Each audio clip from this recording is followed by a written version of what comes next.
मेरे घर में 2-4 लड़कियां होती बेटा, कोई बात नहीं, मेरी अकेली है बेटी, अकेली है। काट दो उसको। बोले भीष्मक बेटा रुको, अरे इकलौती घर में हमारी,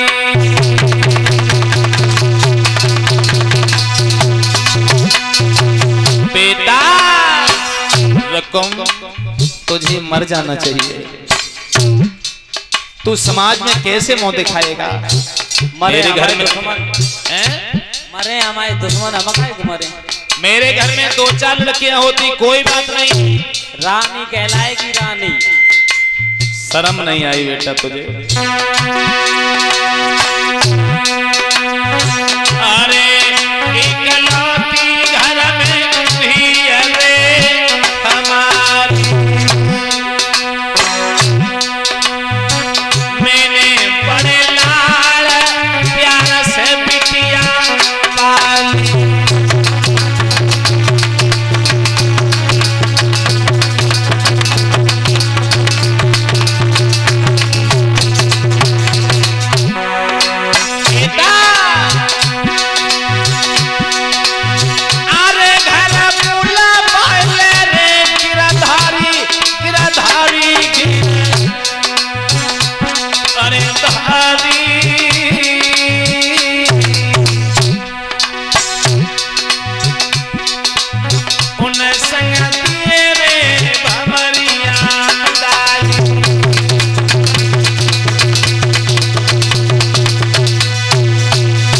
बेटा रुको, नालायक कहीं के बेवकूफ, तूने ये बात कही लेकिन पहले सोच विचार नहीं किया।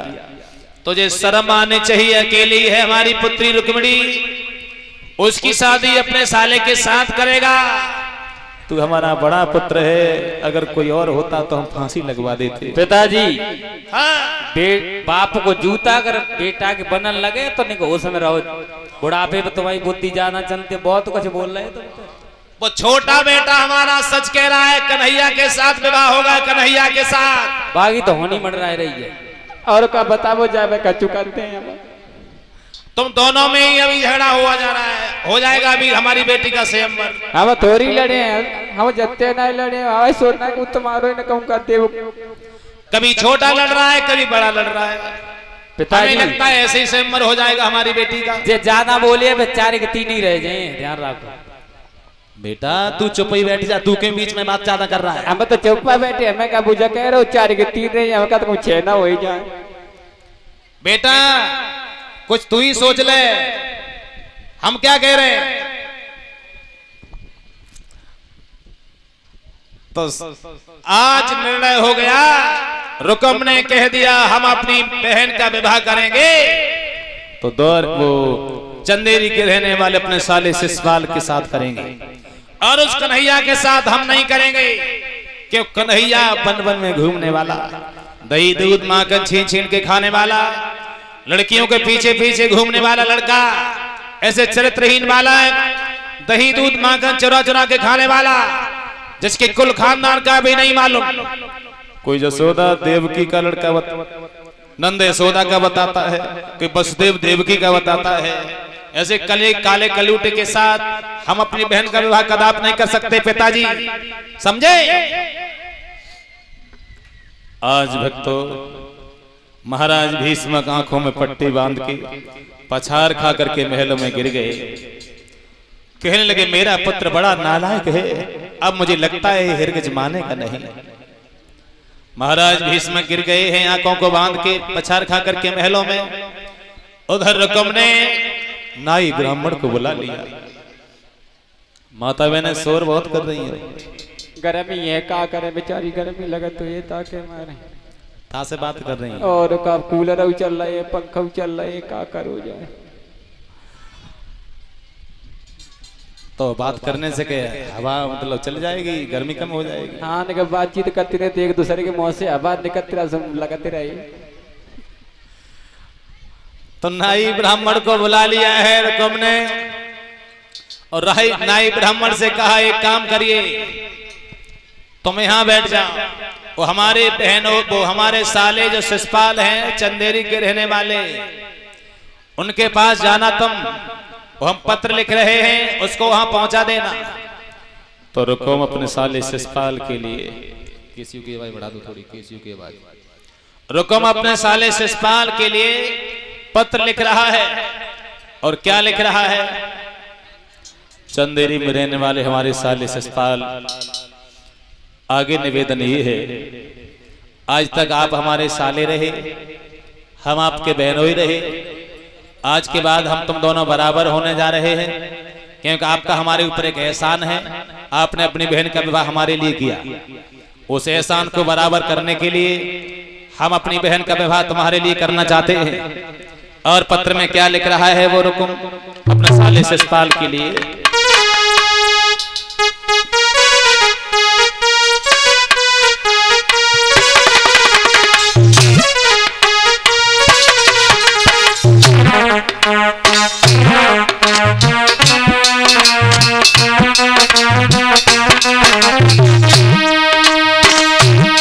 अपने साले के लिए शिषपाल के लिए रुकुम पत्र लिख रहा है।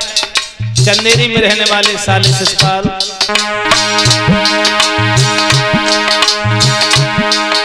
प्रणाम करीबे स्वीकार करो रे स्वीकार करो, तुम ऊपर चंदेरी तेरे तपदारी।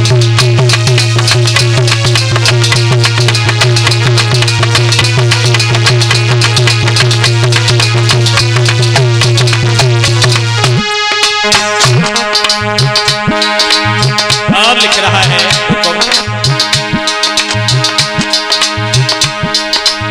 और कछुरे मेरे पास नहीं, मेरे पास जीजा पास नहीं, एक बहना दे गई शरण तुम्हारी।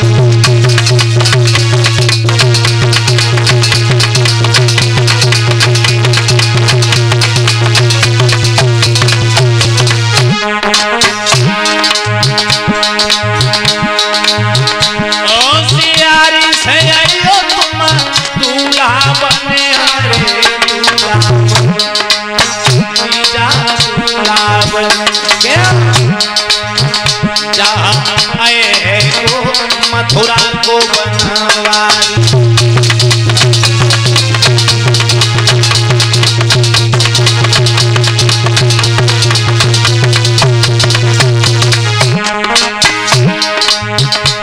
और पत्र में लिख रहे हैं रुकुम अपने साले शिषपाल के लिए, अरे और कछुरे मेरे पास नहीं आया है, पास तैया पास नहीं,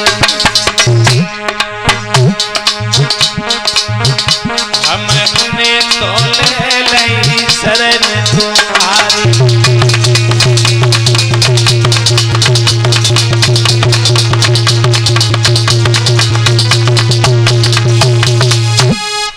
इस तरह से भक्तों रुकुम अपने साले शिषपाल के लिए पत्र लिख रहे हैं। चंदेरी में रहने वाले हमारे साले साहब, चंदेरी की महाराज शिषपाल, निवेदन आगे ये है, हम तुम्हारे बहनोई रुकुम एक कुंडनपुर से आपके लिए पत्र भेज रहे हैं। और हमारे दिल में तो यही बात है, एक हमारी बहन है शादी के लायक जिसका नाम है रुक्मिणी, आपने उसको भली भांति देखा होगा। उस रुक्मिणी का विवाह हम तुम्हारे लिए करना चाहते हैं। पिताजी हमारे उस कन्हैया की ओर झुक रहे हैं, सज धज के फौजों को साथ में लेकर के बड़ी होशियारी के साथ हमारे यहाँ जल्दी से जल्दी आ जाओ, जिसके साथ हम तुम्हारे लिए अपनी बहन का विवाह कर सके। नीचे अपने हस्ताक्षर कर दिए, नाई ब्राह्मण को बुला लिया। नाई ब्राह्मण से कहा एक काम करिए पंडित जी, सीधे चले जाना, चंदेरी में हमारा साला जो शिषपाल रहता है वहां, ये कह देना तुम्हारे बहनोई रुकुम ने भेजा है, धीरे से पत्र दे देना। बड़ी खातर खुशामत होगी तुम्हारी। रुकना चाहो तो रुक लेना, ना आज ही चले आना। ठीक है ठीक है ठीक है, मैं जाता हूं, ठीक है। नाई ब्राह्मण को उधर रुकम ने पत्र भेज दिया है अपने साले शिषपाल के लिए, चंदेरी के लिए। उधर नाई ब्राह्मण पत्र लेकर के चंदेरी में पहुंच गए भक्तों। उधर रुक्मिणी ने जो इतनी बात सुनी है, रुक्मिणी ने जो इतनी बात सुनी कि हमारा भैया मेरी शादी अपने साले शिषपाल के साथ करना चाहता है। रुक्मिणी महलों में पछाड़ खा करके गिर गई। रुक्मिणी ने भक्तों बिल्कुल भोजन तक नहीं किया, आंखों से पट्टी बांध के पछाड़ खा करके महलों में गिर गई है। रुक्मिणी मन में विचार कर रही है, सोचने लगी परमेश्वर अपने भैया के साले की दुल्हन हिरगिज बन के नहीं जाऊंगी, जीवन भर आजीवन कुंवारी घूमती रहूं, जहर खा लूंगी, मर जाऊंगी, आत्महत्या कर लूंगी, लेकिन भैया के साले की दुल्हन कभी नहीं बन के जाऊंगी। रुक्मिणी सुस्त होकर के बड़ी दुखी होकर के महलों में लेटी हुई है। तब तक उधर कुंडनपुर की गलियों से एक बूढ़े ब्राह्मण देव गुजरते हुए, कुछ गीत गाते हुए, कुछ धीरे धीरे गुनगुनाते हुए चले आ रहे हैं गलियों में गाते हुए कि ब्रज भूमि में हुआ है अवतार कन्हैया का, ब्रज भूमि में हुआ है अवतार कन्हैया का, और सौभाग्य है उन्हें हो दीदार कन्हैया का। ब्राह्मण देव कुंडनपुर की गलियों में गीत गाते हुए, वो घूमते हुए निकलते चले जा रहे हैं। रुक्मिणी के दरवाजे से न कई बाहर निकल पाए, सो रुक्मिणी के कानों में आवाज पहुंची। जो इतनी बात सुनी है रुक्मिणी ने, तो रुक्मिणी भाग करके दरवाजे पर आ गई और रुक्मिणी ने आवाज लगाई द्वारे पर खड़े होकर के, पंडित जी, ओ ए बाबा जी, ओ काय, इधर आओ। ले ले का है बताओ। चुप कहां से, चुप्पा धीरे से रुक्मिणी ने पंडित जी को अपने पास में बैठा लिया और रुक्मिणी की बात कहने लगी, काय पंडित जी अभी क्या कह रहे थे तुम? हम सही कह रहे थे कि ब्रज भूमि में भगवान कन्हैया को अवतार होएगा, जन्म होएगा, श्याम सुंदर का अवतार हो गया। हाँ, तो रुक्मिणी ने जो सुना कि भगवान का अवतार हो गया, सो रुक्मिणी के मन में विचार उठने लगे, सोचने लगी है रुक्मिणी, दीनबंधु सोचने लगी रुक्मिणी, विचार करने लगी कि सोचने लगी रोगी मेरी मन में, कि सोचने लगी रुबिटिया मन में, और जीवन दिन व्यर्थ हो रहे हैं।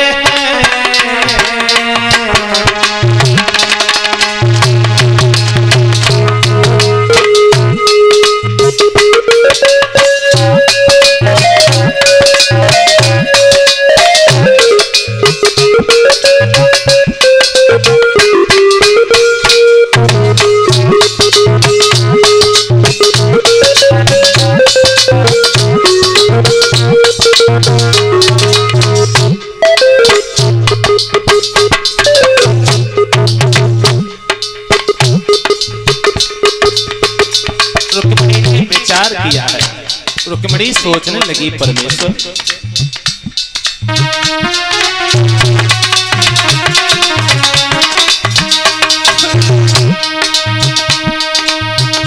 सोचने लगी रुकी मेरे मन में, जीवन दिन व्यर्थ हो रहे हैं।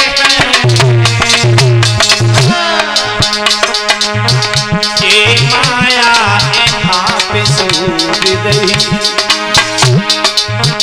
ये माया यहाँ पे सूझ गई, मायापति कहाँ सो रहे हैं।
रुक्मिणी ने विचार किया है, सोचने लगी है रुक्मिणी दीन बंधु, तुम बाहों में यहां मरी जा रही हो, मैं तुम्हारी दासी हूं।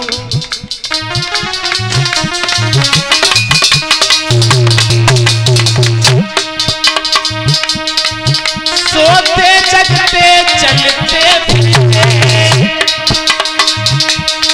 श्री कृष्ण चंद्र गुणगारी है।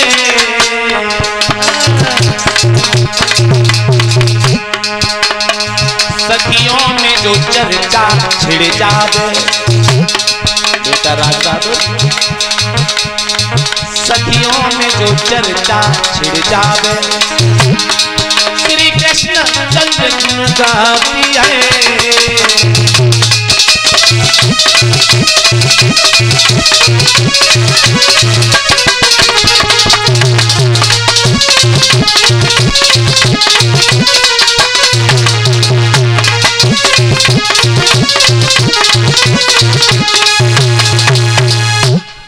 रुक्मिणी महलों में अंदर लेटी हुई बड़ी बेचैन है, बड़ी दुखी है, और ब्राह्मण देव से एक बात कहने लगी है रुक्मिणी, पंडित जी, हे पंडित जी, ओ का एक काम कर दोगे हमारा? कौन सो? आप ये कह रहे हैं कि श्याम सुंदर का अवतार हो गया, और का तो केवल आप काम ये कर दीजिए। कौन सो? देखिए मेरा भैया मेरी शादी अपने साले शिषपाल के साथ करना चाहता है। तुम्हारो भैया तुम्हारी शादी तुम्हारे किनके संग? अपने साले के साथ अपने साले के संग। लली ऐसो काम हम तो कब ना सुनो, इतनी उम्र हो गई, मैं पंडिताई करते करते हम तो जो पहले नाम सुन रहे। पंडित जी मैं आपके हाथ जोड़ रही हूँ, पैर छू रही हूँ। हाथ पाए मत जोड़ो, कसमत है हमारे हाथ पाए टूटी है, तुम्हें क्या मिल जाए? खाली तुम बात बताओ। केवल एक काम हमारा कर दो। कौन सो? मैं एक पत्र लिख रही हूँ और मेरे पत्र को तुम द्वारका तक श्याम सुंदर के पास पहुँचा दोगे? ओ बिटिया, हाँ हम पे बुढ़ापो, लली 60 साल की उम्र है, हम पे चलो वैसे ना जा तो तुम्हें मालूम भैया ने बड़ी मुश्किल से आ पाए, और द्वारका यहीं से 750 कोस से लली हमको रत्ते मत जाए, जो काम कोई जा काम दूसरे पंडितों ने बैठे दियो, हम पे ना हुई। पंडित जी मैं मर जाऊंगी, जिंदा नहीं रहूंगी। ओ लली, और तू तो मेरे बेचारा, हाँ मेरी चिड़ैया मरी मत, लिख दे। तो मैं पत्र लिख दूं? और क्या लिख दो? तो श्याम सुंदर के लिए रुक्मिणी पत्र लिख रही हैं, मोहन मैं तुम्हारी दासी हूँ, मैं तुम्हारे सिवा किसी के साथ